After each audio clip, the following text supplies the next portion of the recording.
ప్రపంచమంతా వనరులు కోల్పోయిన నిర్జీవమైన దశలో కాశీపట్టణం ఒక్కటే ఉంటుంది. అక్కడ సుప్రీం యాస్కిన్ కాంప్లెక్స్ అనే వండర్ఫుల్ లోకాన్ని క్రియేట్ చేసి ఆ ప్లేస్ను లీడ్ చేస్తాడు.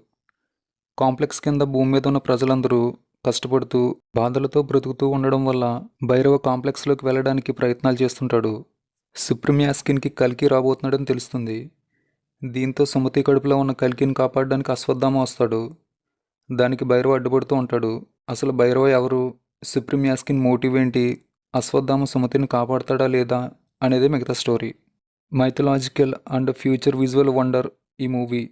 Visuals and action episodes special attraction ఈ మూవీకి. అశ్వత్థామగా అమితాబ్, సుప్రీం యాస్కిన్గా కమల్, భైరవ్గా ప్రభాస్, దీపికా పదుకొనే సాలిడ్ పర్ఫార్మెన్స్ ఇచ్చారు. ఫస్ట్ హాఫ్ స్లోగా ఉంటుంది, సెకండ్ హాఫ్లో చివరి గంట దుమ్ము లేచిపోద్ది.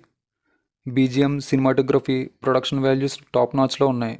కాంప్లెక్స్ కాశీని సర్వమత శరణార్థులుండే ప్రాంతంగా సంబాలను బాగా చూపించారు. థీమ్ని, క్యారెక్టర్స్ని నాగ్ అశ్విన్ చాలా బాగా డిజైన్ చేశారు. ఈ రివ్యూ మీకు నచ్చుంటే లైక్ చేసి షేర్ చేయండి. మరిన్ని మూవీ రివ్యూస్ కోసం ఛానల్ని సబ్స్క్రైబ్ చేయండి. Thanks for watching.